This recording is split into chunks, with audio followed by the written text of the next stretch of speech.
Hey friends, Kat Kabira here. And my question for you today is what grounds you? Now, I know some of you listening to this are like, all she talks about is grounding. And the reason why is that, and I'm curious if this is true for you, our idea around what grounding is, might just be like a certain level. And there are many levels and elements to grounding.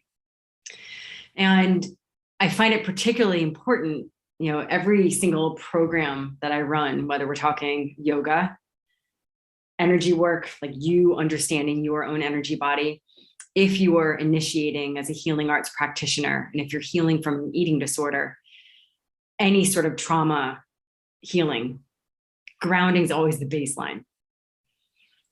And especially now, because there's been like a bigger wave of anxiety and overwhelm and suicide, where it's like usually that first missing piece is, are we grounded? How do we come back to ground? And how do we know that? How do we do that for ourselves? And when is it time that we need someone else to come help us find our ground again? And both are important. It's not one or the other. And I'll say, the thing that finally helped me break through with my own eating disorder was one very helpful therapist who just said, you can do anything you want, Kat, as long as it grounds you. And that was such an interesting question for me at that time of looking at my activities, how I was eating and not eating, the way I was thinking, like, wow, every single thing I do takes me out of myself. It doesn't bring me back home. It takes me away. It doesn't bring me more on this planet. It brings me away. It doesn't make me want to be here. It makes me not want to be here. And I think that's the biggest human struggle is like, do I want to be here? And I do believe that most of us do struggle with that at times. So what I'd love for you to play with is, what actually does bring you back to yourself? And when is it time that it's like your own practices and how can you give that to yourself? And when is it time to call someone in? In my healing arts practitioner program, part of my energy school, that's the first thing that students are basically working on, just over and over again is like, okay, how grounded can I be within myself? Knowing that when I'm sitting with the energy field of someone else, that there's like a mirroring that happens, almost like an energetic telepathic field transmission of I'm grounding and that other person realizes, oh, that's what that feels like. I can do that too.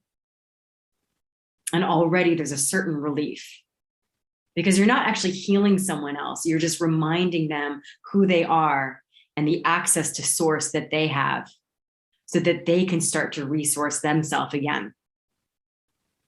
You're actually not healing someone else. You're reminding them of the power that they have and they might have forgotten on an overt and maybe very subtle way. And so, as a practitioner, if you're grounded, you're also going to create a level of safety. And I think about one of my favorite trips was I went to Zimbabwe, and it was a very spontaneous trip. And I decided to go whitewater rafting, and it was class 4 and class 5 rapids, which if you haven't gone whitewater rafting, it's crazy. Okay. It's like intense.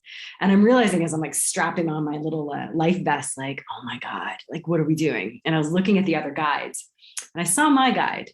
And there was just something where he was like, yeah, like I led, whitewater rafting tours, like on the Colorado River. Like he was naming all the crazy places where he used to raft and where he was a guide. And I'm like, all right, I can trust you. I know we're not going to flip. And if we do, we're going to be okay. And we actually had like the best trip ever. And we did some crazy dangerous stuff, but I knew we could do it. I knew we could handle it because we had him as our guide. And in a way, when we're looking at the emotional terrain, that's when you're having a practitioner holding space for you. It's like It's if you went there potentially by yourself, you might go into overwhelm. You might even go a little crazy. You might not know that you could handle it. Either you won't go as far as you could go, or if you'll go too far and not know how to manage it. So having that guide there is kind of like, yeah, like you're still the one paddling. You're the one in the place in your raft, but like I'm guiding you. So that there's a time when we need that. That creates a ground, that creates a safety, that creates a trust.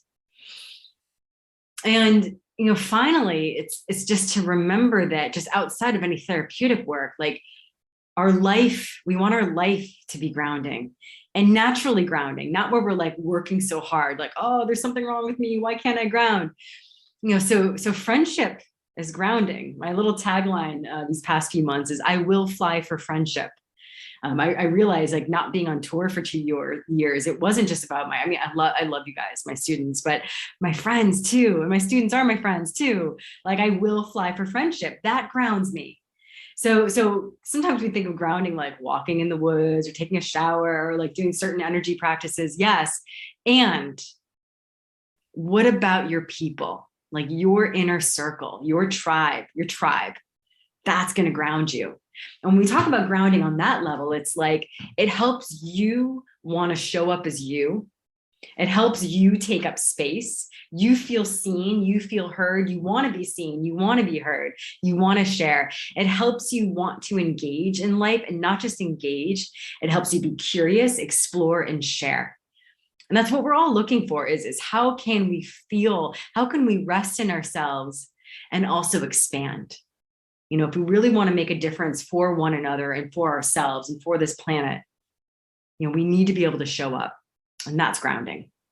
So that would be like my little friendly note is remember how important community is. And sometimes there are times where it's like, oh my God, like I've got people around, but they're not my community. And sometimes just recognizing that need and making that choice to make your community, your inner circle a priority, that's what starts to shift the energy. It's like once you realize I want this, I need this, I'm asking for it, bring it in, call it in. You need your people. We all do. We're in this together. Sending you lots of love from Lisbon.